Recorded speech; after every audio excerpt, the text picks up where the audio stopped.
Pedofil kan karena lagi marak nih, biasanya kita ambil tentang itu. Yang pertama saya tanya itu dok, arti pedofil itu sebenarnya apa sih? Pedofil itu adalah kelainan ini ya, kelainan perilaku juga, terus kelainan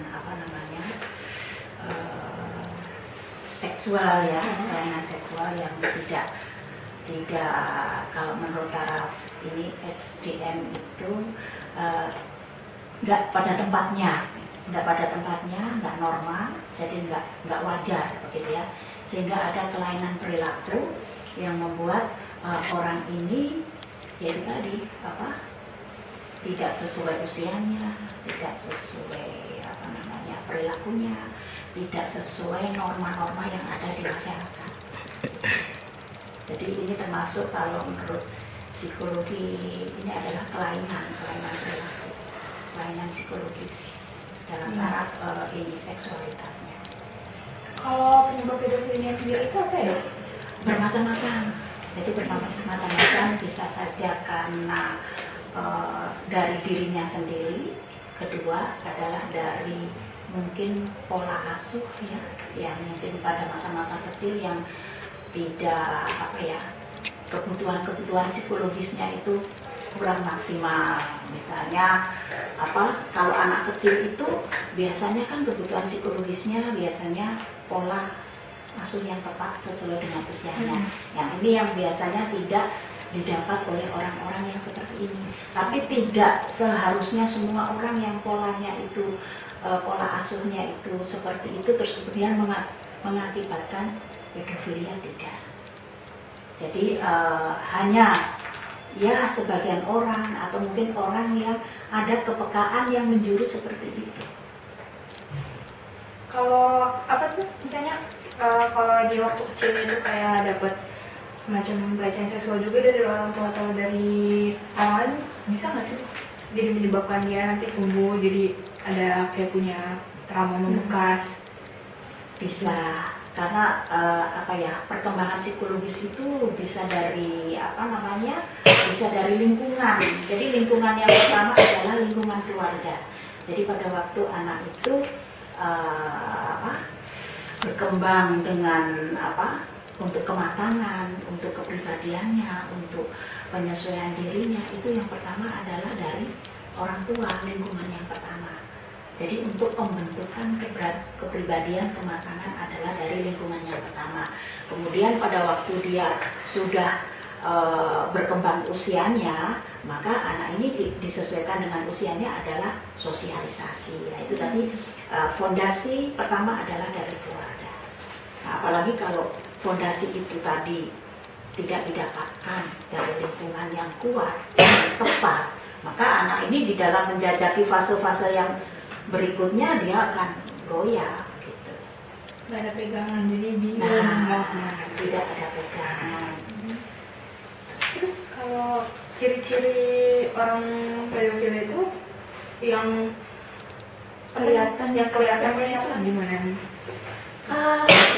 Sebetulnya kalau kelihatan secara awam itu sebetulnya dari perilaku juga bisa, tetapi akan lebih jelas kalau ada pemeriksaan psikologis. Jadi harus pakai psikodiagnostik, pemeriksaan psikologis, baru di situ akan bisa kelihatan begitu ya. Terus kemudian observasi beberapa lama tentang riwayat, tentang maksudnya itu perkembangan sebelumnya dari orang tua, dari sebelum umur yang sekarang itu perkembangannya bagaimana. Nah, kalau menurut saya perkembangan secara awam saja ya, karena kan tidak ada psikotes, tidak apa. Secara awam itu dengan perilaku verbalnya saja sudah kelihatan. Misalnya sedikit-sedikit kalau kita ngomong tujuannya hanya itu saja gitu ya. Itu kan secara awam. Ya, secara awam itu misalnya biasanya kita kalau anak usia begini, usia remaja, usia anak-anak, usia dewasa, omongannya kan mesti beda ya dengan usia-usia yang sesuai dengan usianya. Tapi kalau orang yang memiliki kecenderungan pedofilia itu adalah ya ini kecenderungannya pikirannya itu di dalam otaknya hanya itu saja. Jadi hanya yang dituju itu saja. Jadi misalnya kalau kepingin melakukan seksualitas ya dengan anak kecil, ya itu saja tujuannya, targetnya anak kecil aja. Terus kemudian memang secara verbal kadang-kadang tidak kelihatan ya, tidak kelihatan saya senang dengan ini, tidak kelihatan. Dengan perilaku dia dengan anak kecil, ya dengan anak kecil kemudian tidak dengan sewajarnya, itu memang sudah kelihatan. Saya lain dengan orang dewasa, dengan anak kecil karena kita kasih misalnya. Tapi lain karena orang yang mempunyai kelainan, itu pendekatannya lain juga. Itu akan kelihatan dari perilaku. Jadi kayak punya dua kepribadian gitu ya dok ya? Iya, makanya itu secara awam kalau orang ini tidak bisa terlihat. Baru bisa terlihat pelayanannya itu kalau sudah pemeriksaan psikologis. Nah, pelakunya itu harus orang dewasa deh? Atau semuanya orang dewasa, atau mungkin ada ya sekitar gitu pedofil itu? Tidak bisa diukur dengan usia. Jadi bisa saja anak itu masih usia remaja atau kecil, ada kecenderungan bisa saja. Jadi tergantung dari kondisi psikologisnya. Terus kalau kan sekarang juga di Indonesia kan lagi marak nih dok, pelecehan seksual, pedofil, bahkan sampai guru pun juga bisa. Itu dampak pelecehan seksual bagi korbannya sendiri tuh gimana tuh dok? Dampaknya itu ya sangat ini sekali ya, sangat dalam sekali untuk orang-orang karena tidak kelihatan. Jadi karena psikologis itu tidak kelihatan, sehingga yang bisa tahu adalah orang itu sendiri, dan orang kalau dia bisa periksa begitu, yang tahu adalah ahlinya. Jadi makanya kadang-kadang kita harus tahu perilaku yang wajar sesuai norma itu yang bagaimana, terus perilaku yang menyimpang itu bagaimana. Nah dari situ kan ada standarnya begitu. Buat untuk masalah penanganan korbannya sendiri itu gimana dok? Ya, secara umum, secara psikologisnya, jadi mungkin dibantu, dipulihkan gitu caranya gimana? Korbannya memang agak lama ya, karena masalah psikologis trauma itu memang harus prosesnya itu lama, dan tidak seperti kayak dokter, kamu sakit ini, kamu kecelakaan ini, obatnya ini, selesai begitu kan.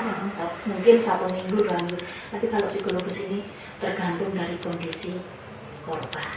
Kalau kondisi korban itu di dalam latar belakangnya itu bisa memiliki pengendalian emosi dan kematangan untuk bisa menyelesaikan apa yang dia terima tantangan itu, dia bisa cepat matang, dia akan bisa cepat pulih. Tetapi bagi korban yang mungkin dari masa kecilnya itu ada tantangan-tantangan yang belum terselesaikan, itu akan lebih berat lagi. Makanya perlu sekali support, kemudian terapi psikologis secara konsisten, terus kemudian dukungan dari teman, lingkungan, itu akan bisa membantu untuk mengurangi kasusnya itu, untuk mempercepat pemulihan. Terus buat penanganan pelaku pedofilnya itu sendiri gimana nih dok? Cara mencegahnya dok? Cara mencegahnya itu ya juga harus ini ya, konsisten juga, harus medis ya, termasuk kalau psikolog klinis, kalau ini psikiater gitu ya. Kalau lebih ke ini harus ada seperti kayak terapi secara atau rehab secara konsisten begitu. Dan juga kalau juga rehab atau terapi psikis juga perilaku. Terus kalau misalnya dia udah sembuh dok pelakunya, terus bisa kambuh lagi nggak sih? Bisa suatu saat, kalau kan itu harus konsisten ya. Kalau tidak konsisten ini apanya apa namanya itu penanganannya, itu akan kembali lagi gitu. Dan lebih membahayakan lagi ya. Ya paling enggak ya pasti muncul suatu saat itu muncul. Sekarang saya padanya dokter sebagai sudut pandang orang tua, kan dokter juga pasti punya anak. Itu kalau misalnya nih amit-amit kalau misalnya anak dokter itu dilecehkan gitu, penanganan dari dokter sendiri gimana? Misalnya di posisi saya gitu ya. Oh begitu. Jadi memang secara manusiawi kecewa ya, terus sakit begitu ya, dan apa namanya sedih. Jadi untuk kita tidak boleh berkelanjutan untuk sedih, tidak boleh berkelanjutan untuk susah, dan tidak boleh berkelanjutan untuk kecewa. Kalau kita berkelanjutan, kalau saya sendiri untuk berkelanjutan seperti itu akan merugikan dua-duanya, kita sendiri juga secara psikologis, secara untuk kedepannya juga akan mempengaruhi. Kemudian dari korban, dengan adanya kita kecewa, pasti racunnya akan ke korban. Akhirnya misalnya nih memarahi atau mungkin menghakimi begitu ya. Jadi tidak ada untungnya kalau masalah itu. Nah kita pelan-pelan ya kita harus ada solusi. Solusi itu mungkin teman. Meskipun seperti saya ini juga perlu teman, gitu ya. Teman bagaimana untuk cara ini, untuk menghilangkan ini, untuk mengatasi ini, itu perlu dukungan. Tidak bisa kita sendiri. Memang secara teori kita harus bisa, tetapi namanya manusiawi itu memang harus ada pendukung. Nah, kalau kita sudah kuat nih, kita harus menguatkan anak ini, tidak harus menghakimi. Sudahlah, misalnya begitu. Itu ya cobaan. Kita harus jangan melihat ke belakang, kita harus melihat ke depan, bagaimana solusi untuk ke depannya. Gitu. Dengan caranya dok, kan kalau misalnya orang yang dulu pasti trauma juga, dan mungkin nggak mau ketemu siapa-siapa termasuk orang tua. Nah itu apa yang harus dilakukan orang tua dalam prakteknya biar maksudnya anaknya walaupun maksudnya nggak bisa hilang ingatannya dari yang kejadian itu, cuman dia bisa istilahnya bisa survive lagi, maksudnya bisa kembali seperti normal lagi, biar walaupun nggak bisa normal, maksudnya lebih baik gitu.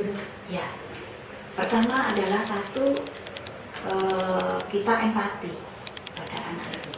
Jadi empati, kita ikut merasakan, ya, sehingga dengan empati ikut merasakan, terus kita tidak harus simpati ya. Kalau simpati, ya memang kadang orang tua memang simpati ada, tetapi itu kalau kita berkelanjutan simpati, kita ikut susah, ya, kita ikut sedih. Akhirnya kita tidak ada solusi apa-apa untuk anak.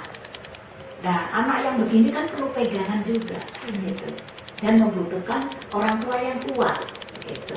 Juga lingkungan harus bisa menerima.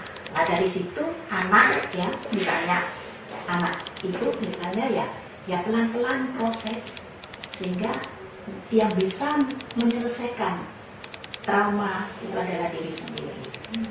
Orang lain ahli itu hanya sebagai men-trigger saja, memberi jalan ini. Yang bisa menyelesaikan adalah kamu sendiri. Gak bisa kalau kita yang memberikan, sudahlah jangan dipikir, itu sudah harus kedepannya saja yang dipikir. Itu tidak bisa. Yang menyelesaikan adalah anak itu sendiri. Jadi anak itu sendiri yang kita bantu untuk begini loh, gak apa-apa. Jadi untuk kita membantu supaya anak ini bisa menyelesaikan masalahnya sendiri, baik itu tentang trauma, baik itu tentang masalah yang baru dihadapi.